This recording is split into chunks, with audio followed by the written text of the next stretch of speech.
Les Défricheurs, le média 100% positif. Bonjour à toutes et à tous, je suis enchanté de vous accueillir aujourd'hui à cette conférence intitulée «Quelle Europe voulons-nous?», organisée par le média positif Les Défricheurs. Cette rencontre s'inscrit dans le cadre de la première fête de l'Europe dans le quartier du Neuf. Je suis honoré de partager avec vous ce moment de réflexion et de dialogue autour de l'Europe à un mois jour pour jour des élections européennes qui se dérouleront en France le 9 juin. Alors avant d'ouvrir le débat avec nos invités, je vous propose de revenir d'abord sur quelques points. Alors d'abord, l'Union européenne, qu'est-ce que c'est? C'est un regroupement de 27 États membres qui rassemble 448 millions d'Européens. L'élection des députés européens a lieu tous les 5 ans. Le mode de scrutin est particulier puisque c'est une élection à un seul tour, donc le 9 juin. Et les électeurs éliront 81 députés sur les 720 en choisissant une liste avec des candidats qui leur correspondent. C'est une élection pour laquelle on peut voter pour et non pas voter contre puisque c'est un scrutin, comme je l'ai dit, à la proportionnelle. Autrement dit, la liste qui obtiendra 15% des voix devrait obtenir 15% des sièges en jeu. Donc plus une liste obtiendra de voix, plus elle aura d'élus. L'Union européenne est aujourd'hui présente dans notre vie de tous les jours, que ce soit simplement avec l'euro, quand on va faire les courses en Allemagne, lorsqu'on utilise nos smartphones et même quand on respire, puisque l'Union européenne fixe des normes de qualité de l'air. Pourtant, même ici, à Strasbourg, l'élection des députés européens intéresse peu. En 2019, moins de 50% des Français et autant de Strasbourgeois n'étaient pas allés voter. Ce chiffre est encore plus faible dans les quartiers comme ici et chez les jeunes. Selon un sondage récent, l'abstention pourrait atteindre les 76% chez les 18-34 ans. Alors, selon une étude parue dans les dernières nouvelles d'Alsace aujourd'hui, les personnes interrogées estiment que certains territoires bénéficient davantage de la politique et des moyens de l'Union européenne. Pour 70% d'entre eux, l'Île-de-France est avantagée, tout comme les métropoles. Au contraire, la majorité juge que les communes rurales, les banlieues difficiles et les zones périurbaines ne profitent pas de ces moyens. Nous vous proposons donc de voir avec nos invités comment l'Union européenne agit concrètement dans nos villes, nos quartiers et dans notre vie quotidienne et aussi auprès des jeunes. Et donc pour cela, nous avons avec nous 3 personnes que je vais vous présenter. Donc nous avons d'abord à côté de moi Nadège Heinz, chargée de mission citoyenneté et mobilité à l'association Migration, Solidarité et Échange pour le développement, plus connue sous le nom d'AMSED. Bonjour. Bonjour, enchantée. Nous avons également Ekrem Sahin, qui est le secrétaire général du réseau Express Jeunes. Bonjour. Bonjour. Et enfin, Hugo Pereira, qui est membre président de l'association C'est l'Europe. Bonjour à vous 3. Bonjour. Et un grand merci d'avoir accepté de participer à cet échange. Alors j'aimerais au départ, un peu pour présenter à notre public, puisque nous sommes en public, un peu vous présenter. Alors d'abord, je vais commencer par vous, Nadège Heinz. C'est quoi l'AMSED? L'AMSED, donc comme vous l'avez dit, association, migration, solidarité, échange pour le développement. On est une association strasbourgeoise qui existe depuis 98, donc assez longtemps maintenant, où on a 2 préoccupations principales. Tout d'abord, tout ce qui est insertion socio-professionnelle des personnes qui ont moins d'opportunités, des réfugiés, des primo-arrivants, des jeunes. Donc aider toutes ces personnes à s'insérer socio-professionnellement. Et ensuite, on a toute une partie, un réseau international informel avec des partenaires européens et des partenaires internationaux et avec qui on fait des projets européens ou aussi des projets de citoyenneté, des projets pour les jeunes. Donc voilà.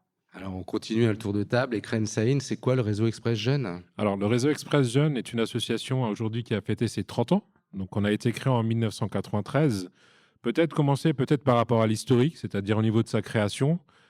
C'est après la première réunion qui a été faite en 1992, qui était le nouveau secteur de la jeunesse du Conseil de l'Europe, où on a eu plus de 60 animateurs de jeunesse venus de l'Europe, sur la vocation en fait d'une idée de créer en fait un réseau pour s'entraider et de faire des partenariats ensemble.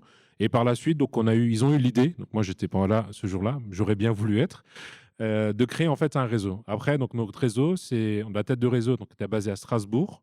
Nous avons 29 membres dans l'Europe, dans 18 pays de l'Europe. Donc quand on parle d'Europe, donc peut-être une spécificité, c'est-à-dire on parle d'Europe géographique, pas que de l'Union européenne. Après, l'objectif associatif, c'est sur l'inclusion sociale. C'est-à-dire que la vocation de l'association, c'était de développer un réseau, de permettre de partager, de développer les capacités des animateurs de la jeunesse. Et en deuxième temps, surtout, c'est en fait de représenter en fait une jeunesse. Donc c'est pour ça, je pense que c'est vraiment intéressant d'être là aujourd'hui à Neof parce que c'est vraiment notre corps de métier et puis c'est vraiment la groupe cible qu'on aimerait bien travailler avec. C'est vraiment les jeunes ayant moins d'opportunités. Après, peut-être aussi, pour peut-être finaliser aussi, Express, on a vraiment la dénomination Express qui vient de réseau Express, donc ça vient un peu de l'anglais. Il y a deux significations qu'on donne. Premièrement, Express, ça veut dire donc exprimer en anglais, donc on parle des jeunesses 18-30 ans défavorisées. Et deuxième chose, donc quand on parle Express, c'est aussi aller vite, c'est-à-dire que nous, on veut que les jeunes s'expriment rapidement et que ce soit des jeunes issus de milieux défavorisés. Voilà, et je termine ce tour de table déjà avec vous, Hugo Pereira. C'est quoi C'est l'Europe? Alors c'est l'Europe, c'est une association qui a pour but de sensibiliser les citoyens, particulièrement les jeunes, au fonctionnement et aux actions de l'Union européenne. On part d'un constat qui est celui de se dire que l'Union européenne, c'est ancré dans la vie des gens, dans leur quotidien, mais qu'on n'a pas nécessairement conscience de ce à quoi ça sert, comment ça fonctionne et quel impact au final l'Union européenne et ses décisions vont avoir sur la vie des citoyens. Et justement, nous, on essaye de travailler pour rendre ça accessible à tous les publics. Alors je le disais, particulièrement les jeunes, mais c'est aussi des publics très larges. On intervient dans des prisons, on intervient dans différents quartiers, en milieu rural, à la fois en France et aussi en Belgique dans la partie francophone. Et pour rendre l'Europe accessible, eh bien, on produit des jeux de société, par exemple, donc des grands jeux sur les institutions européennes, sur la façon dont on vote une loi dans l'UE, ou bien on produit des jeux de rôle aussi, où là l'idée c'est de mettre les citoyens, souvent des jeunes, dans la peau de décideurs politiques européens et de mieux comprendre comment ça fonctionne. On a aussi un volet numérique où depuis quelques mois maintenant on produit aussi des reportages sur différents sujets d'actualité au niveau de l'Europe pour, encore une fois, diffuser ces informations et permettre à chacun de se faire son propre avis. Alors, je continue mon tour de table. Je reviens vers vous, Nadège Heinz. Moi, ce qui m'intéresse avec l'AMSED, c'est quoi son lien avec l'Europe et avec l'Union européenne et avec les jeunes, voire avec des quartiers comme ici? L'AMSED, on a énormément de projets européens. Donc, l'Union européenne, c'est un peu un accélérateur de projets pour nous. Des projets qu'on met en place notamment pour les quartiers populaires ou vers des personnes qui n'ont pas forcément tous les moyens pour avoir accès aux informations sur la citoyenneté, avoir accès aux informations sur des possibilités de mobilité. Et puis, ouais, l'Union européenne, c'est vraiment important pour nous et puis pour les jeunes qui soient au courant, quoi. Vous pouvez nous expliquer concrètement un exemple pour que les gens se rendent compte de ce que vous faites avec des soutiens européens. C'est quoi concrètement? Alors, je dirais que celui que moi je fais la plupart de mon temps de travail, c'est permettre à des jeunes, notamment les jeunes des quartiers, de partir en mobilité. Donc partir 1 mois à l'étranger, faire une mobilité dans une autre association, leur permettre de découvrir un autre pays, de découvrir une autre culture et surtout d'acquérir des compétences professionnelles, d'acquérir des compétences d'interculturalité, de communication avec d'autres environnements et pouvoir ensuite, en revenant en France, le mettre en valeur sur leur CV, qu'ils puissent avoir de meilleures opportunités professionnelles. Et ça, c'est permis grâce à l'Erasmus+, le programme européen pour tout ce qui est jeunesse, éducation et culture, et sport. Et donc, c'est le corps européen de solidarité qui nous permet de permettre à des jeunes de Strasbourg de partir, quoi. C'est une sorte de service civique, c'est ça? Ça s'appelait service volontaire européen à l'époque. Et dans la nouvelle formule de l'Union européenne, c'est le corps européen de solidarité. La différence avec entre le corps européen de solidarité et le service civique, c'est que le service civique, c'est généralement 6 mois à 12 mois. Et on va avoir une rémunération d'à peu près 600 €. Alors que le corps européen de solidarité, c'est un volontariat qui peut aller de 22 jours à 1 an. Ça dépend des associations, ce qu'elles veulent proposer comme projet. Et ensuite, il ne va pas y avoir de rémunération du jeune, mais il va y avoir une prise en charge de ses frais de transport, de ses frais d'alimentation, ses frais de logement. Donc, ça lui permet de partir sans avoir à dépenser énormément d'argent, quoi. Et actuellement, on a discuté un petit peu avant l'émission, vous avez des jeunes qui sont en France dans le cadre de ces échanges-là. Exactement. Donc, on envoie des jeunes, on en envoie une vingtaine à une trentaine par année. On en reçoit également une vingtaine, trentaine par année. Actuellement, on a des Turcs avec nous. Il y a Serey qui est dans la salle avec nous. Donc, c'est des personnes actuellement ça peut venir de Turquie, du Maroc, de Tunisie, et qui viennent découvrir Strasbourg, découvrir un peu qu'est-ce que c'est l'Union européenne ici, les projets qu'on met en place. Ça peut peut-être surprendre nos auditeurs et les personnes qui sont dans la salle, c'est que c'est des personnes qui ne viennent pas de l'Union européenne. La Turquie n'étant pas membre de l'Union européenne. Donc, même dans des programmes de l'Union européenne, Erasmus est ouvert plus largement. Exactement, c'est un peu la politique de voisinage et être amis avec nos voisins qui sont les voisins de l'Union européenne, quoi. Alors, je continue un peu ce tour de table avec vous, Ekren Saïm, pour le réseau Express Jeunes. Alors, concrètement aussi, là, si vous pouviez nous donner un exemple d'action que vous menez actuellement avec des jeunes et avec un soutien européen. Alors oui, donc on a des actions déjà cette semaine, c'est-à-dire comme on était un réseau, nous on voulait parler par rapport aux élections européennes sur l'interculturalité de l'Europe aussi. Donc on voulait faire en fait une certaine différenciation sur d'autres questions aussi liées à l'Europe. Cette semaine, on a invité 25 membres de l'Europe, donc des jeunes qui sont issus de plusieurs pays qui sont nos membres. Donc les pays sont l'Allemagne, l'Italie, la France, le Pays-Bas, la Roumanie et la Grèce. Et la vocation, c'était d'abord les former, eux, sur les questions de l'Europe, sur les élections, et en même temps, en fait, de faire des sensibilisations avec des jeunes. Donc, au niveau des sensibilisations, donc on a fait une sensibilisation ici au Neuf, mais on a aussi fait dans d'autres centres culturels. Par exemple, on avait commencé la semaine à lundi, on est parti au Phare de Lille, donc CSC à Ilkirch. On est par la suite aussi allé à Schittigheim, donc à la Maison des jeunes citoyens. Donc, le but, c'était vraiment de faire des échanges. Donc, ce sont les ambassadeurs européens, d'échanger avec des jeunes issus d'autres backgrounds, de vraiment discuter sur les questions de l'Europe, sur l'interculturalité, surtout partager quelles sont en fait leurs perspectives d'Europe. C'est-à-dire que nous, par exemple, on habite à Strasbourg, on est peut-être un jeune issu de milieux défavorisés, ou peut-être qu'on le voit vraiment à la française l'Europe, mais c'est aussi une manière de changer, de débattre, de parler de l'Europe avec d'autres jeunes qui viennent d'autres pays. Et surtout, ça permet aussi, surtout en fait, à ces jeunes, donc c'est peut-être un peu parler peut-être de la positivité de l'Europe, c'est en fait d'élargir la vision des jeunes, c'est-à-dire sur un développement aussi culturel, mais aussi sur un développement aussi plutôt personnel, qui est de voir d'autres cultures ou d'autres types de réfléchir ou de manière culturelle qu'ils ont pour réfléchir sur des questions liées à l'actualité. En gros, c'est des échanges, c'est les faire se rencontrer, faire rencontrer vos jeunes qui arrivent d'ailleurs, les faire rencontrer des Alsaciens ou des jeunes ici dans les quartiers. C'est ça un peu l'idée. C'est ça. Donc, l'échange de jeunes qu'on a fait pour cette semaine, c'était cette optique-là, c'est-à-dire qu'on voulait qu'ils échangent avec beaucoup de jeunes ici, donc que ce soit dans les quartiers, donc venus d'autres. Mais là-bas, c'est vraiment qu'ils puissent échanger, mais vraiment parler que de l'Europe et de sensibiliser par rapport à ça.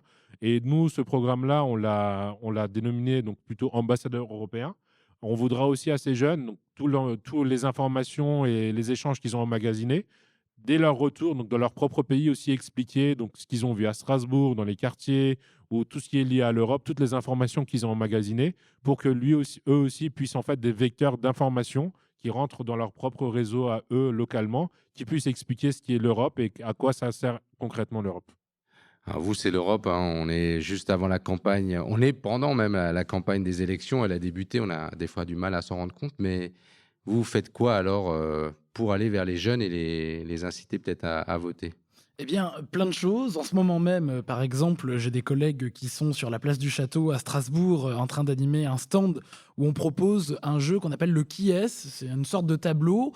Et sur ce tableau, on a chaque ligne, c'est une institution européenne. Et l'idée, c'est de retrouver pour chacune d'entre elles des informations comme le nom de son président ou sa présidente, sa fonction, les membres qui le composent. Et finalement, on s'aperçoit que, et on le savait, je veux dire, avant de créer le jeu, c'est pour ça qu'on l'a créé, que ces institutions européennes, elles sont assez méconnues. Nous-mêmes, on l'a appris en jouant au jeu et à force, on a commencé à prendre par cœur certaines informations. Et l'idée, voilà, c'est de le rendre accessible. Parce qu'on pourrait... Vous pouvez nous donner un exemple ? Par exemple, de quoi d'une question qu'on Oui, pose une question. Voilà, qui est le président de la Cour des comptes européenne ? Oh là. C'est une question difficile. Ah, pour le coup, oui. Typiquement, c'est Tony Murphy, qui est irlandais. Très sincèrement, avant de créer ce jeu, je me suis jamais posé cette question. Et on s'est jamais posé la question autrement que Déjà savoir qu'il y a une Cour des comptes européenne. Absolument, absolument. Et ça permet aussi, via ce jeu, on se rend compte des différentes institutions qui existent et surtout de leurs fonctions, à quoi elles servent. Et typiquement, on parle des élections européennes, on va élire des députés, très bien, mais à quoi ils servent ces députés? Eh bien voilà, on explique via ce jeu que leur rôle, c'est de représenter les citoyens européens dans l'élaboration des législations européennes. Donc ça, je dirais que c'est un premier volet, c'est d'être présent sur tout un tas de forums, dans des établissements scolaires, mais aussi par exemple dans des prisons. C'était le cas il y a 2 semaines dans une prison vers Saint-Omer, là dans le nord de la France. On a été sollicité puisque les détenus, eux, ont le droit de voter. Les détenus qui sont de nationalité française, mais aussi de nationalité des États membres. Et on a fait appel à nous parce qu'on a dit, bah, très bien, ils votent, mais ils ont accès à moins d'informations que les autres. Alors pourtant, on leur demande la même chose. Et donc, l'enjeu pour nous, ça a été de les rencontrer, d'échanger avec eux, de jouer à ces jeux-là, mais aussi de leur permettre de se questionner, de s'exprimer sur l'Europe. Et ils avaient énormément de choses à dire, c'était hyper enrichissant. Et donc ça, c'est un premier volet, d'aller à la rencontre des publics et de leur permettre non seulement d'exprimer un ressenti, mais aussi d'avoir des informations sur l'Europe d'une part. Et puis d'autre part, spécifiquement sur les élections européennes, on a lancé un projet qui, lui, s'étend dans toute la France, y compris dans les territoires ultramarins, qui consiste, pour les lycées qui le souhaitent, d'organiser des fausses élections européennes au sein de l'établissement, à destination des élèves, qui soient en droit de voter ou pas. Et ce qu'on a remarqué, et ce dont on est vraiment ravis, c'est qu'au final, dans les inscriptions dans ces lycées, eh bien, la majorité, ce sont des lycées qui sont soit des lycées professionnels, agricoles, hôteliers, si bien avec des élèves qui sont un peu plus éloignés des questions européennes, et puis aussi des lycées qui sont parfois dans des zones de réseau d'éducation prioritaire. Et ça, on en est ravis. Et d'ailleurs, on constate même que ce sont plus ces établissements-là qui se saisissent des outils qu'on propose, ce qui témoigne bien qu'il y a un besoin, parce que là encore, on demande à tout le monde de voter, mais il y a une très forte inégalité sur les informations dont on a connaissance et qu'on a à disposition. Et là, on essaye d'essayer de résoudre ce problème. Alors, Nadège Haïn, vous n'avez pas de chance, c'est à chaque fois chez vous que je reviens avec des nouvelles questions. La question là que je voulais vous poser après, en fait, je voulais aussi dire, on fera un petit moment, je pense 15 minutes avant la fin de cette rencontre. Appel au public, si vous avez des questions, n'hésitez pas à intervenir. Il y a un micro également qui est à votre disposition. Donc, n'hésitez pas. Nadège Haïn, moi, je voudrais savoir, dans les jeunes que vous rencontrez régulièrement, que vous côtoyez, quels sont pour vous, quel est leur regard sur l'Europe? Est-ce qu'ils se rendent compte que c'est l'Europe qui les soutient dans les projets? Parce qu'on dit souvent, c'est une remarque qu'on se fait régulièrement, finalement, Erasmus, c'est toujours présenté comme le beau programme parce qu'il y a plein de jeunes, parce que c'est positif, parce que ça marche. Et finalement, on a l'impression que les jeunes ne se rendent même plus toujours compte que c'est finalement une opportunité qui leur est offerte par l'Union européenne. Est-ce que, en fait, ils participent à un échange, mais ils ne se rendent pas compte de ce qu'il y a derrière? Est-ce que vous, de votre côté, vous avez ce regard également? Je pense que oui, parce que la plupart des jeunes que j'ai côtoyés depuis que j'ai commencé mon travail à l'AMSET sont des jeunes issus des quartiers prioritaires ou bien des jeunes lycéens ou alors des jeunes de mission locale, donc des jeunes qui essayent de s'insérer professionnellement, qui en veulent mais qui n'ont pas forcément toujours les bonnes opportunités. Donc là, c'est le moyen pour eux de revenir à la vie active. Et ces jeunes-là, généralement, ils connaissent pas forcément les programmes européens qui peuvent exister pour eux. Ce que l'Europe peut faire pour eux, ils le savent pas. Enfin, moi-même non plus, je pensais que Erasmus+, c'était juste pouvoir partir en études à l'étranger et basta. Je pensais pas que c'était autre chose. Et en fait, Erasmus+, c'est tellement plus, c'est tellement pour tous les jeunes. Et ça, je pense que c'est quelque chose qui est important de dire à toute la jeunesse, c'est qu'il y a forcément un programme qui vous correspond. Et je pense que c'est ça un peu notre rôle d'association, que ce soit mon association ou vos associations, c'est leur faire comprendre que l'Europe, elle est là pour eux aussi, et leur faire un peu toucher réellement qu'est-ce que c'est l'Union européenne et pas quelque chose qui reste loin dans le vague et ça ne nous concerne pas, quoi. En gros, ce qu'il faudrait que les gens sachent à l'issue de notre rencontre, c'est qu'il suffit de se renseigner peut-être auprès de vous. Je dis ça alors qu'on n'a pas fini, hein, mais c'est une conclusion après 15 minutes. C'est que s'ils veulent avoir une opportunité peut-être de mobilité, de bouger dans un autre pays, c'est vers vous qu'il faut s'adresser parce que vous connaissez bien les programmes et que vous pouvez les aider. C'est ça, exactement. Alors, je reviens à nouveau vers vous, Monsieur Saïn. Vous avez également des jeunes. Est-ce que là, vous avez des jeunes qui sont là? Vous dites que vous essayez de parler positivement de l'Europe. Est-ce qu'ils ont tous un regard positif sur l'Europe? Alors, je peux peut-être répondre de cette manière-là. On a fait beaucoup de sensibilisation avec des jeunes dans des écoles ou dans les quartiers.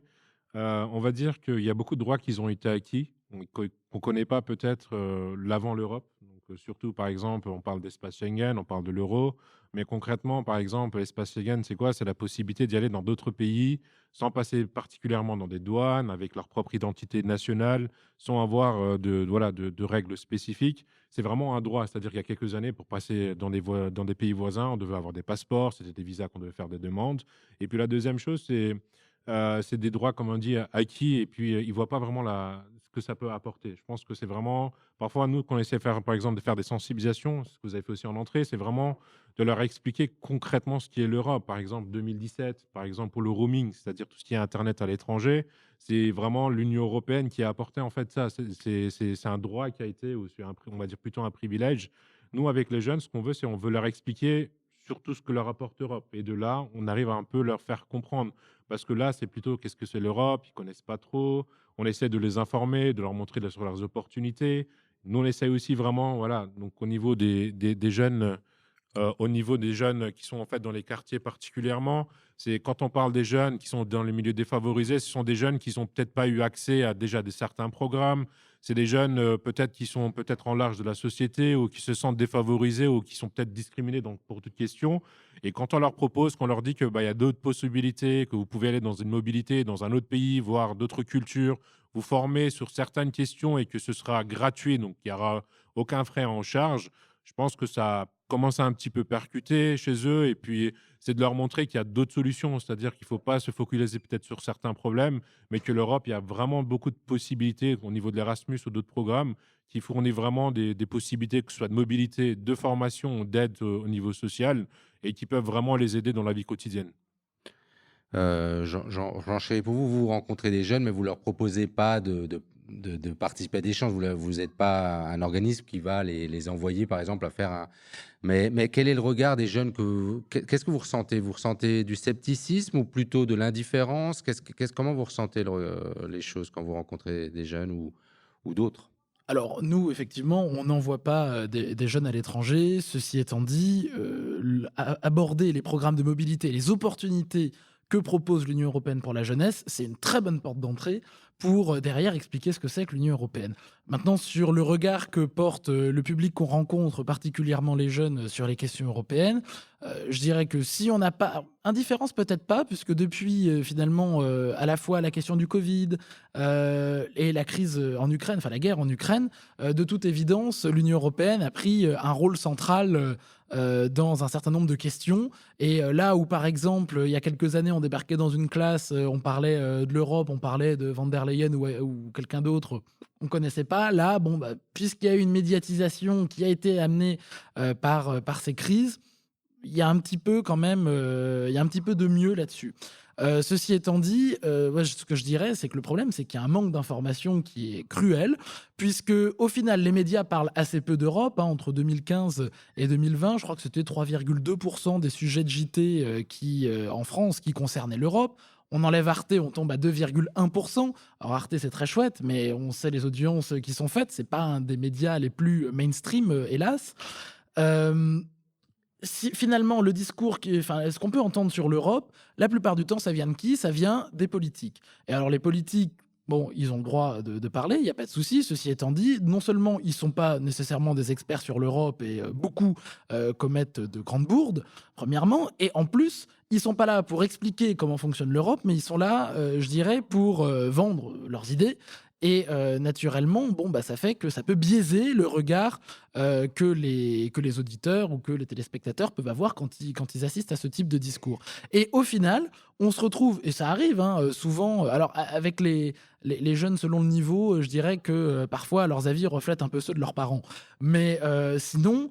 on peut assister effectivement à des scènes soit où ça va être très bénéfique parce que moi j'ai pu bénéficier d'un pass Interrail pour aller faire le tour de l'Europe avec Discover You. Je vous interromps. C'est peut-être intéressant aussi de montrer ce que les choses. Vous parlez de Discover You, je suis pas persuadé que tout le monde connaisse.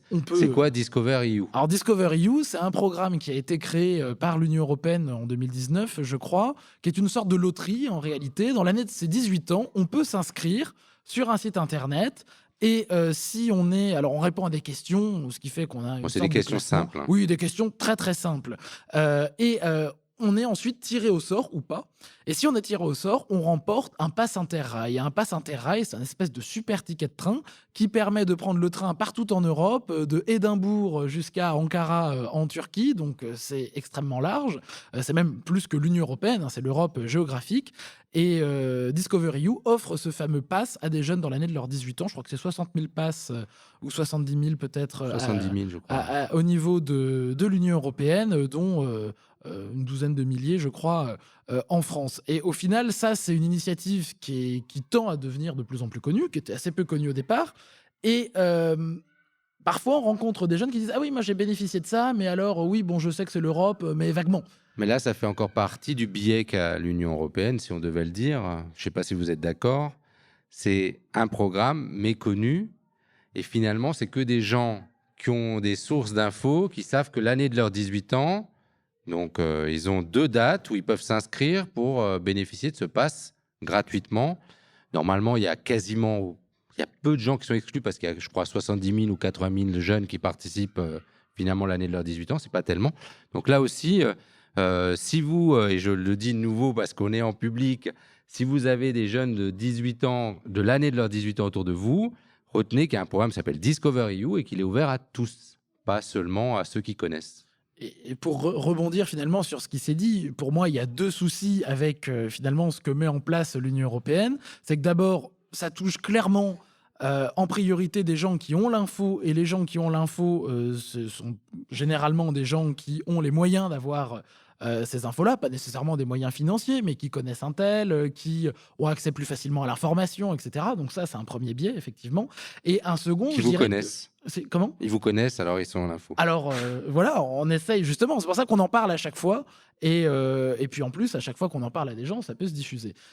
Et puis je dirais que le deuxième biais aussi, c'est quelque part, c'est qu'il y a un certain nombre de politiques de l'Union européenne, un certain nombre de droits qui sont permis par l'Union européenne, notamment la liberté de circulation, qui sont finalement, sur certains aspects, qui marchent tellement bien qu'on s'aperçoit même plus que c'est quelque chose qui n'était pas acquis. C'est que finalement, nous, les jeunes qu'on rencontre dans le cadre typiquement d'une salle de classe dans un lycée, c'est des jeunes qui sont nés après l'espace Schengen, qui sont nés après l'euro. Donc pour eux, tout paraît normal. Et je peux comprendre. Moi-même, j'ai pas assisté à l'ouverture des frontières. Mais par contre, j'ai eu par exemple des parents qui m'ont expliqué, mais tu sais, quand on partait en Espagne ou au Portugal, on devait passer la frontière avant telle heure, sinon on était bloqué. Et puis après, c'était compliqué. Fallait montrer toute la voiture, fallait faire Bon, tamponner le l'Allemagne, passeport. nous, on a l'Allemagne qui Mais- est près, c'était pareil. Mais bien sûr. Et, revenons, je m'adresse à tout le monde. Comment on pourrait susciter davantage l'intérêt des jeunes pour l'Europe? Si vous aviez un conseil à donner, ou comment vous faites pour finalement les intéresser un peu plus? Est-ce que qui veut prendre la parole? Qui a une idée? Oui. Ouais, peut-être moi je peux commencer parce que c'est encore chaud, c'était cette semaine, on a eu beaucoup de jeunes. Alors en fait, moi je pense qu'un des conseils qu'on proposerait, c'est plutôt de parler des choses qui les relient directement. On parle d'Internet, de smartphone, donc c'est des choses qui parlent beaucoup aux jeunes. Mais si on essaie vraiment de discuter avec eux, c'est-à-dire qu'il y en a beaucoup qui ne sont pas vraiment intéressés par rapport aux élections, par rapport à l'Europe et tout, etc. Mais on essaie vraiment de leur faire expliquer qu'en fait, c'est aujourd'hui qu'ils décident de leur propre futur. Et quand on connaît les dernières statistiques, par exemple dans les élections de la tranche de 18-35 ans, voilà, on leur explique que si vous votez pas, ce sera d'autres personnes qui vont voter à votre place, et que on fait pas, on fait pas la position d'un parti par rapport à un autre. Nous, on est juste là qu'ils fassent en fait leur devoir de citoyen, qui vont aller voter par rapport à ce qu'ils pensent, par rapport à ce qu'ils aimeraient bien mettre en place, mais que s'ils le font pas, ce seront d'autres personnes qui décideront à leur place, et c'est leur avenir en jeu. Et généralement, quand on discute plus dans ce sens-là, ils sont un peu plus intéressés. Et ça ouvre le débat, et au fur et à mesure du débat, on leur explique donc des possibilités, des opportunités. On essaie de creuser des questions avec ce qui leur intéresse beaucoup, s'ils ont des demandes particulières ou quels sont en fait leurs besoins particuliers. Et à chaque besoin, généralement, on arrive à trouver soit des informations, soit des programmes qui peuvent être mis à disposition, donc d'opportunités. Et c'est vraiment en faisant un consensus ou vraiment une discussion avec ces jeunes-là qu'on arrive vraiment en fait à les faire travailler sur ces questions-là. Lors des dernières élections en 2019, il y a eu un sursaut de dernière minute des jeunes, hein, on a appelé ça le sursaut des jeunes, qui ont beaucoup voté, notamment pour des questions climatiques, qui les ont amenés à voter, et c'est une réalité, puisque pour vraiment qu'on se rende compte, hein, quand on dit que les jeunes ne votent pas beaucoup, les élections européennes, c'est 50% de participation en France, et dans l'Union européenne, c'est à peu près la moyenne. Les jeunes votent moitié moins. C'est-à-dire que quand on dit jeunes, c'est 18 à 30 ans, votent à peu près moitié moins. Là, ils avaient voté à 35%. Donc, c'était un peu plus. Mais là, on ne sait pas. On a l'impression, selon les chiffres, qu'ils ne sont pas intéressés. Est-ce que vous, dans les rencontres que vous faites, vous n'allez pas leur dire est-ce que tu vas voter? Je ne pense pas que c'est votre première chose. Mais est-ce que vous pensez qu'ils iront voter, les jeunes que vous rencontrez? Je sais pas. Vous savez pas. Honnêtement, même dans mon entourage, pas forcément. Je pense qu'on se sent trop éloigné et qu'on n'a pas forcément de conscience alors qu'on devrait, parce qu'au final, il y a notre planète, il y a notre futur qui est en jeu, comme on l'a dit, mais on se rend peut-être pas forcément compte. Et aussi, un point, c'est que l'Union européenne, ça nous paraît loin parce que ça paraît pas gérer nos vies. Alors qu'il y a quand même un point qu'il faut pas oublier, c'est que ce que fait l'Union européenne, c'est au-dessus de ce que fait la France. Donc, si l'Union européenne décide qu'on n'a plus le droit aux voitures avec Les moteurs voilà, thermiques. merci, des moteurs thermiques, la France aussi, elle n'aura pas le choix, elle devra s'y plier. Donc, il n'y a pas seulement les élections nationales qui sont importantes, mais les élections européennes aussi, justement parce que ça va tout autant gérer notre vie, quoi. Donc ça, je pense que c'est un point qu'il faut faire prendre, que les jeunes aient conscience que c'est super important, l'Union européenne, c'est pas un truc qui est méga loin, quoi. Vous avez quelque chose à ajouter, Hugo Oui, Peller? sur le côté de l'éloignement, nous, c'est vrai que c'est une question qui revient souvent et généralement, on fait un sondage dans la salle en disant, partons du principe que on n'a pas nécessairement conscience de ce qui se passe au niveau de l'Union européenne. Très bien. Qui a conscience, qui connaît les sujets en discussion au niveau du Conseil régional du Grand Est, admettons? Généralement, il n'y a pas beaucoup de mains qui se lèvent. Qui connaît les sujets qui sont débattus en ce moment dans les assemblées du conseil départemental ou ici de la CEA? Généralement, il y a peut-être un peu plus de mains qui se lèvent. Qui connaît ce qui se passe au niveau du conseil municipal, par exemple, Mais le là, dernier ce que vous dites, c'est que finalement, mais, quel que soit le sujet mais bien sûr, politique, il y a un désintérêt pour la politique, c'est c'est ça? un désintérêt, Pas pour la politique, mais pour j'appellerais pour pas les... ça nécessairement un désintérêt parce que c'est pour moi un manque d'information et probablement aussi un manque d'accès à l'information. C'est-à-dire que je pense qu'il y a plein de monde ici qui aimerait savoir ce que font un tel Pierre-Paul Jacques. Et d'ailleurs, une des remarques qu'on a souvent quand on présente les institutions européennes, ah oui, mais ils servent à quoi tout ça? Il y en a trop, etc. Et puis au final, quand ils participent au jeu, qu'ils s'aperçoivent des différentes fonctions des uns et des autres, je dis pas qu'après ils sont super, mais ils vont dire ah oui ok, je comprends mieux pourquoi l'autre jour on nous a dit faudrait fusionner un tel et un tel. Et je dis oui, mais rendez-vous compte que un tel contrôle un tel. Ah oui, d'accord, maintenant je comprends mieux. Ok, ça coûte toujours un peu cher, mais voilà. Finalement, pour moi, c'est pas nécessairement un désintérêt, c'est juste qu'on ne permet pas à n'importe qui de vraiment comprendre tout ce qui se passe. Et ça ne concerne pas que l'Europe. On parle du taux de participation aux élections européennes. En 2019, c'était 50 et quelques %. Au départemental, en 2021, c'était 33%. Et pourtant, c'est une échelle plus proche. Donc pour moi, c'est pas tellement la question de l'éloignement, même s'il y a un ressenti. On dit Bruxelles, oh là là, c'est loin. Mais en réalité, c'est des questions qui sont très proches et ancrées dans le quotidien des gens. Ouais, on pourra poser la question à notre public qui pense aller voter, mais je ne sais pas s'ils nous répondraient. Moi, j'aimerais savoir, les jeunes, selon vous, ils s'informent, parce que la question est là aussi, où ils s'informent aujourd'hui et où on peut les informer. Parce que si je suis ce que vous étiez en train de dire, en gros, et on le sait, hein, il manque des fois la bonne information, l'information. Vous faites comment pour, par exemple, les toucher, pour leur dire votre existence, que vous pouvez leur proposer, mais aussi après, comment finalement aujourd'hui il faut informer les jeunes? Parce que tout le monde parle des réseaux sociaux, mais concrètement, on les informe comment? Question difficile? Oui. Moi, je peux prendre la main pour cette question. Donc, je pense que l'information, il faut déjà la cibler par rapport à notre groupe de cible. C'est-à-dire que si on parle des jeunes, c'est vrai que les réseaux sociaux, on en réfléchit beaucoup. On dit que les réseaux sociaux, c'est toujours bien. Mais après, les réseaux sociaux, c'est un des moyens de communication. Mais pour que ce soit vraiment plus effectif, il faut que il y ait une interaction en fait avec votre audience. Donc, si le fait d'envoyer des publications de manière régulière, ça peut véhiculer certaines informations, mais nous, ce qu'on a fait, par exemple, au niveau réseau Express Jeunes, on essaie vraiment de diversifier de nos types de publications. C'est-à-dire qu'on essaie de faire des jeux, on essaie de publier des vidéos, on essaie vraiment de faire des interactions, des sondages, des choses, vraiment parce que si on envoie juste des publications, on voit le nombre de personnes qui vont aller le voir. Ils vont juste peut-être, parce qu'aujourd'hui, en plus, dans les réseaux sociaux, ce sont peut-être les 3 premières secondes qui sont vraiment les importants. Il faut voir les retours de chaque publication pour voir il y a combien de personnes. Donc, c'est un peu compliqué de faire de détails par rapport à ça. Mais je pense que ce qui est intéressant, c'est vraiment déjà trouver la groupe cible, travailler, donc quelles sont la groupe cible qu'on aimerait bien mettre en place et trouver le bon outil. Réseaux sociaux, c'est toujours bien, mais nous, on ne garde pas que les réseaux sociaux. Nous, c'est un des outils qu'on utilise. On veut vraiment, nous, on aime bien être sur le terrain, aller dans les. C'est pour ça que, par exemple, nous, ce qu'on a fait, on allait voir tous les centres socioculturels pour les élections européennes. On a eu des retours positifs comme négatifs. Après, c'est toujours la même chose. Il y en a beaucoup qui savent, ben, ils ne savent pas qu'est-ce que c'est l'Europe. Donc là, on a été invité, par exemple, par le CSE du NEOF. Donc, c'est l'association des fricheurs qui nous avait invités, qui nous a interpellés. Mais même, par exemple, quand on a fait une réunion de coordination, on a vu qu'il y avait d'autres sujets qu'on peut continuer liés à l'Europe.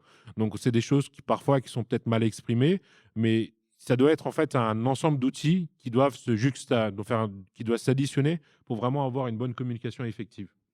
Et quel pourrait être le sujet fédérateur pour les jeunes selon vous? Parce que, comme je l'ai dit tout à l'heure, on pense souvent que les questions climatiques sont les questions qui touchent plus les jeunes parce que il y a un côté, c'est l'avenir, c'est leur avenir, plus que pour d'autres personnes. Mais finalement, on peut se rendre compte que c'est aussi des contraintes pour les jeunes aussi, etc. Est-ce qu'il y a un sujet qui serait plus fédérateur pour vous, qui devrait être fédérateur pour parler de l'Europe, ou comment on fait pour trouver un sujet? Je m'adresse tout de suite à vous, puisque il y a un sujet, vous trouvez, qui vous vient en tête? Non, je dirais qu'il y en a plusieurs, selon le type de public. Typiquement, on fait une intervention en plein centre, d'une ville, qui, comme Strasbourg, finalement, qui a une grande démarche, environnementale. Le sujet, climatique va parler. En revanche, on fait la même chose dans un lycée agricole, je sais pas, dans les Deux-Sèvres, par exemple. Là, clairement, on va pas voir la question environnementale nécessairement de la même façon. Je dirais qu'un des sujets qui revient beaucoup, dernièrement, c'est celui de la sécurité. Des fois, on nous pose la question: «Est-ce que vous pensez qu'il va y avoir une troisième guerre mondiale?» Allez y répondre. L'enjeu après, c'est d'en discuter, c'est de dire: «Bon, voilà, par exemple, l'état de la défense européenne, c'est ça, ça, ça». Après, chacun en ressort en se disant: «Moi, je trouve ça bien, moi, je trouve ça pas bien, il faudrait améliorer». Donc la question de la sécurité revient beaucoup, et je dirais qu'il y a eu aussi, et il y a La encore. guerre, vous voulez dire, hein, Oui, principalement. la guerre, oui, la sécurité, pas la sécurité nécessairement Mm. intérieure, mais la sécurité vis-à-vis des pays qui nous entourent. Et je dirais qu'il y a une autre, question qui revient assez souvent, c'est la question aussi de l'identité. C'est: est-ce qu'on est français? Est-ce qu'on est européen? Est-ce qu'on est les deux? Est-ce qu'on peut être français et être autre chose? Et ça, c'est un sujet qui revient beaucoup parce que, finalement, on peut, avec l'Europe, je pense, hein, voir les choses de façon beaucoup plus élargie. On parlait tout à l'heure des mobilités. On a eu il y a quelques années, l'année dernière, l'année européenne des compétences. C'était très chouette de pouvoir dire, mais parfois on a des compétences. On est en France, dans une région, dans un territoire. Elles sont pas du tout valorisées, mais si on se sent européen, si on voit ce spectre-là, on peut aller ailleurs et se dire: eh ben, peut-être que la compétence que j'ai, qui vaut pas grand-chose là où je suis, eh ben, elle va valoir beaucoup plus dans tel ou tel territoire. Et ça, l'enjeu derrière, c'est que ça crée une discussion, et on peut dire: mais l'Union européenne peut vous aider à aller ailleurs avec Erasmus pour découvrir d'autres endroits, pour se former et pour étudier. Et généralement, ça, c'est un sujet qui permet d'accrocher, se dire qu'on a un champ des possibles qui est beaucoup plus ouvert. Et Kren Saïm, vous travaillez vraiment dans l'inclusif. Donc là, les compétences, je rebondis sur ce qu'il disait, les compétences, et essayer de travailler avec les jeunes, leur trouver de nouvelles compétences par la mobilité, c'est une de vos actions. Oui, c'est-à-dire que voilà, nous, on travaille beaucoup. Après, quand on parle de mobilité européenne, je pense qu'il faut quand même plutôt expliquer par rapport aux types de formations qu'on fait.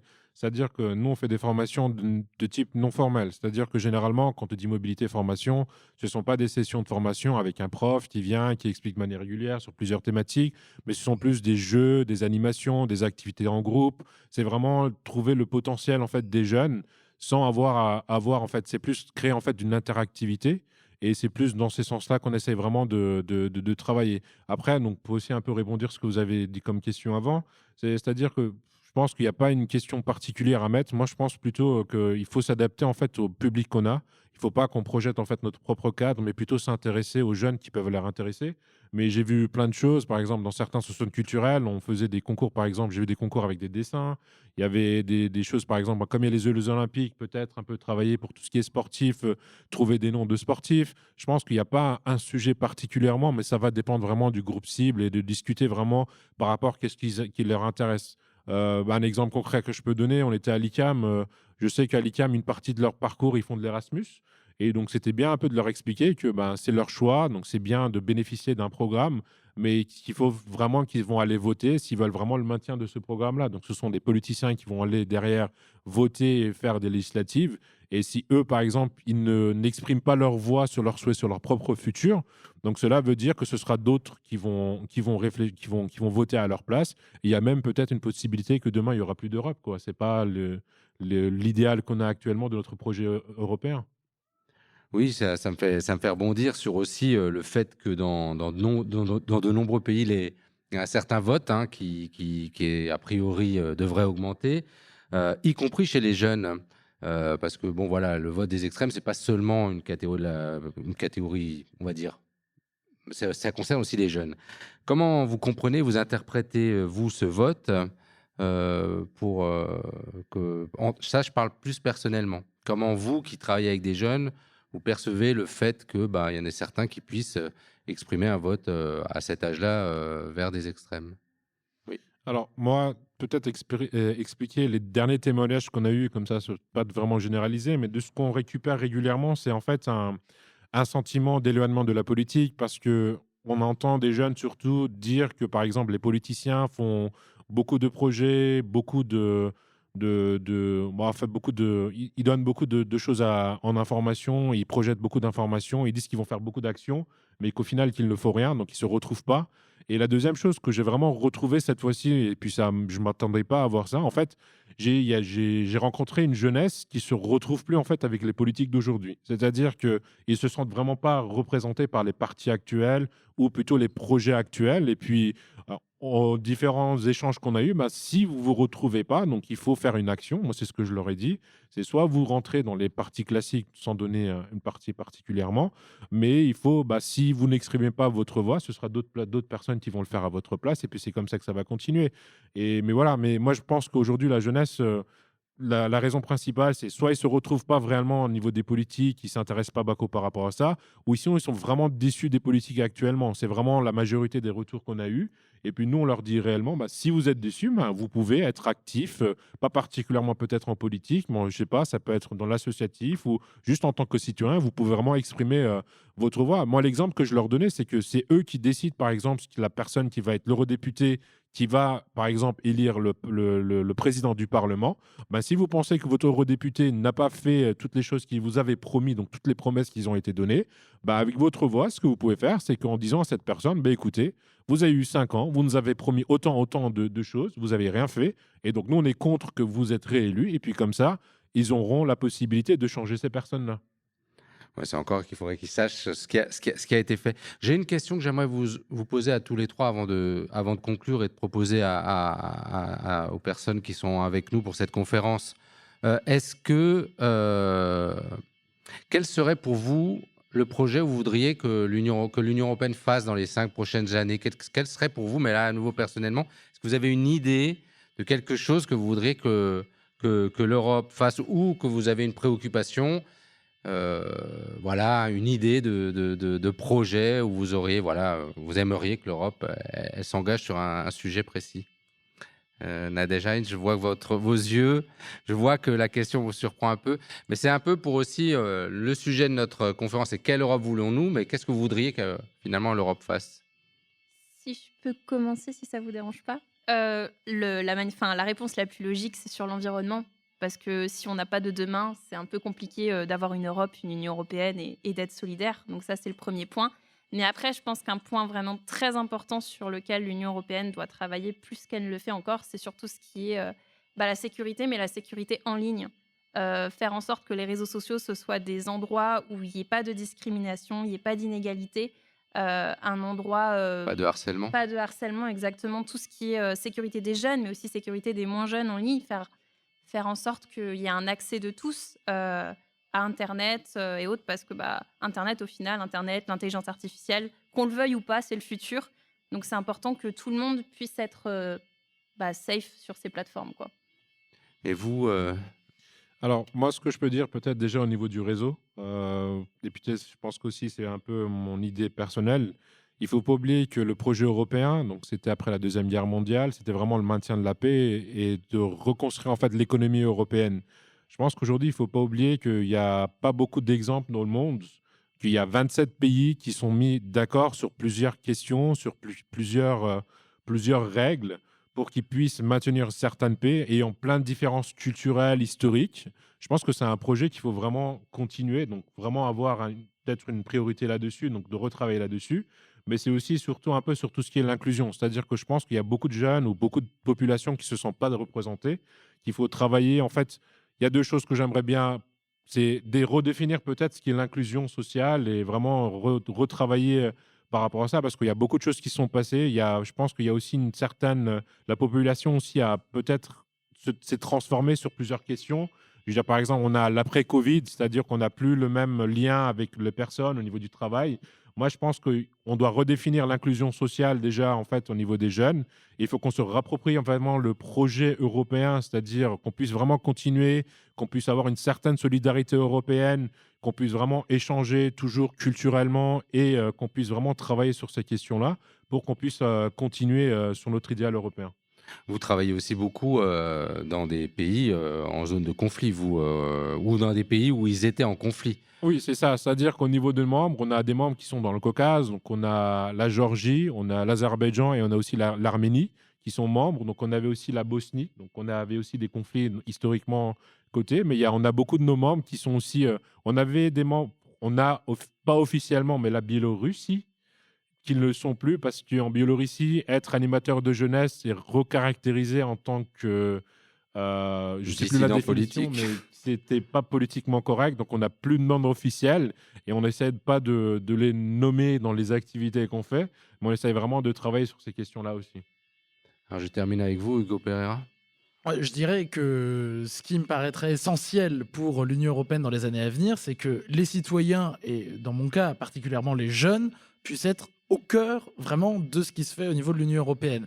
Et bon, ça passe, je dirais que c'est à la fois un travail que doit mener l'Union européenne, mais aussi un travail qui doit être fait à l'égard des citoyens. On parlait tout à l'heure du vote dans les extrêmes. Alors les extrêmes, il y a quelques temps, disaient bon, on va sortir de l'Union européenne. Depuis que le Royaume-Uni est sorti et qu'on se rend compte que c'était peut-être pas si terrible pour les Anglais, je veux dire. Maintenant le discours a changé. On parle de ne plus être européen, de ne pas respecter les traités ou de réformer les traités, de sortir des traités. Bref, c'est tout un vocabulaire qui, au final, a la même destination, c'est de dire on veut moins d'Europe. Et l'argument qui est utilisé pour justifier ce moins d'Europe, c'est dès lors qu'il y a un problème, on va dire ah oui, mais c'est de la faute de l'Europe, c'est de la faute de la Commission de Bruxelles, c'est de la faute du Parlement de Strasbourg et que sais-je encore. Et je pense que l'Union européenne, mais globalement, on a tous intérêt à justement démontrer que Bruxelles, le Parlement, les institutions, etc., Bruxelles ou Strasbourg. D'ailleurs, c'est pas nécessairement, c'est pas, je dirais, un tout qui décide de façon totalement détachée de tout. Déjà, Bruxelles ou Strasbourg, ça désigne pas une personne, ça désigne tout un tas d'institutions, tout un tas de décideurs qui vont chacun servir des intérêts différents. Et en disant c'est de la faute à Bruxelles ou c'est de la faute à Strasbourg et on s'en va, on est finalement on se pose pas les vraies questions et les vrais problèmes de se dire comment ça marche et à quel moment nous on peut influencer. Vous disiez tout à l'heure que ce qui était intéressant, c'est qu'on peut voter, on peut s'engager politiquement, mais on peut aussi s'engager dans la société civile par les associations, par des mouvements qui peuvent se créer. On a eu au tout départ, là, en 2019, quand l'Union européenne s'est lancée sur l'environnement, on doit rappeler quand même que c'est parce que tous les vendredis, entre autres choses, il y avait des jeunes qui allaient dans la rue et qui faisaient des manifestations, des grèves pour le climat. Eh bien, ça a eu un impact. Ça a eu un impact. Et donc, si les gens s'intéressent à ce qui se passe, et justement arrivent à se positionner et à faire en sorte que leur voix soit entendue, que ce soit par les élections ou par le reste, peut-être que l'Union européenne, elle paraîtra plus proche et plus enclin à justement représenter les citoyens et à servir leurs intérêts. Je m'adresse au public cette fois-ci. Est-ce que vous avez des idées à nous dire? Est-ce qu'il y a des commentaires à faire? Et si vous aviez une remarque à faire sur l'Union européenne ou à nous poser une question, n'hésitez pas. Est-ce que quelqu'un souhaite donner un avis, dire quelle est sa vision de l'Europe ou quelque chose comme ça? N'hésitez pas. Hein, ça permet aussi d'échanger avec vous parce que au final, nous, on parle, mais c'est bien aussi d'entendre les autres. Hein. Non? On reste sur cela alors? Vous avez tous une vision positive de l'Union européenne? Bon, très bien. Hein, vous, Monsieur Maurer, je crois que vous avez rien à ajouter? Si je pouvais, enfin, je suis venu pour remercier déjà de prendre ces initiatives aussi dans les quartiers, parce qu'on a un peu une vision européenne très centrale, à Strasbourg notamment aussi. On a l'impression que ça se Place du Château aujourd'hui. Place du Château. Pour ça, je ne suis pas allé place du Château. Je suis resté dans mon quartier. C'est intéressant et important de venir justement dans les quartiers parce que vous l'évoquiez, le taux de participation n'est pas élevé. C'est une idée un peu conceptuelle, l'Europe, mais concrètement, on a du mal à le faire vivre aussi. Et donc, tout ce qui peut être fait va dans le bon sens. Donc, et alors aujourd'hui, plus encore, les campagnes électorales sont vraiment dans les médias, chaînes d'information en continu et les réseaux sociaux. Et c'est encore plus difficile, on a l'impression, de le faire vivre un peu localement sur le terrain parce que trop d'informations formatent en réalité trop la façon de passer de l'information. Ça veut dire que beaucoup de gens la consomment. C'est une sorte de lessivage en même temps parce qu'on est noyé et on ne prend pas le temps de s'arrêter, de réfléchir. Et donc, ce que vous faites, ça permet quand même de se poser. Alors, même qu'on soit nombreux ou pas, ce n'est pas l'alpha et l'oméga. Je pense qu'il faut prendre le temps de réfléchir. Et moi, ce qui m'interroge toujours un peu, et si je peux avoir votre avis, c'est qu'on a cette chance-là d'avoir à Strasbourg le Parlement européen. Quand il y a des portes ouvertes, c'est extraordinaire le Parlement européen. C'est des milliers de personnes qui viennent. Et j'ai de temps en temps l'impression qu'une fois qu'elles ont visité, qu'elles ont été avec des stands d'information, il n'en sort pas forcément des électeurs après. Et qu'est-ce qui manque hein, parce que les élus n'ont pas toutes les réponses à tout. Hein, ils font ce qu'ils peuvent avec les moyens qu'ils ont. Mais c'est toujours un peu désolant de se dire on est à Strasbourg, on devra avoir un taux de participation de 70%. Allez, hein, soyons un peu ambitieux. Et pourtant, on est un peu encalaminé comme ça dans cette situation-là. Et voilà, qu'est-ce qu'il faudrait faire? On n'y a pas pensé, on n'ose pas. Et que faudrait-il oser faire? On se souvient, juste pour une remarque, moi je me souviens du traité, moi c'est la première fois que j'avais voté, c'est le traité de Maastricht, et il y avait eu 86% des Alsaciens qui avaient voté pour le traité de Maastricht à l'époque. Il y avait eu un taux de participation énorme, mais c'est vrai que pour les élections européennes, ça n'influe pas. Pourtant, on est à Strasbourg et encore plus dans les quartiers, puisque dans les quartiers, on a l'impression qu'on est loin du Parlement, alors qu'on n'est pas si loin. Donc c'est vrai que de voter, d'aller visiter aussi le Parlement, je crois savoir qu'il y a 250 000 visiteurs par an. Donc c'est quand même un sacré chiffre, mais ce n'est pas automatiquement des Alsaciens ou des Strasbourgeois. Oui, peut-être pour rebondir, effectivement, le fait qu'il y ait le Parlement européen à Strasbourg, c'est une chance et c'est aussi la possibilité pour chacun qui est à côté d'aller le visiter et d'aller se renseigner. Ceci étant dit, c'est vrai que j'ai pas le sentiment, alors après je suis pas de Strasbourg, mais justement je suis le Parlement quand il vient en session plénière une fois par mois à Strasbourg. Malheureusement que finalement c'est un microcosme, c'est une bulle. Ils font leurs allers-retours entre les hôtels, les restaurants et le Parlement. Et est-ce que ça infuse vraiment dans la ville?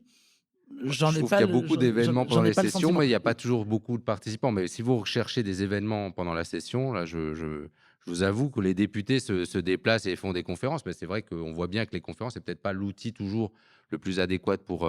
Et puis ça attire les convaincus. Oui, c'est aussi. C'est pour ça qu'être dans les quartiers, c'est bien, mais ça n'attire pas que les convaincus. Mais les gens ont l'air convaincus puisqu'ils nous ont pas dit que l'Europe c'est pas bien, etc. Alors, je voulais vous remercier tous d'avoir participé à cette rencontre, à cet échange. Je voudrais juste annoncer qu'il va y avoir vous pouvez assister à un concert ukrainien tout à l'heure, avec un repas pour clôturer cet après-midi, avec une paella, qui est donc quand même un plat emblématique de l'Espagne et donc d'un pays de l'Union européenne. Je vous remercie tous d'avoir assisté à cette rencontre et j'espère qu'on vous a éclairé un peu sur l'Union européenne avant les élections.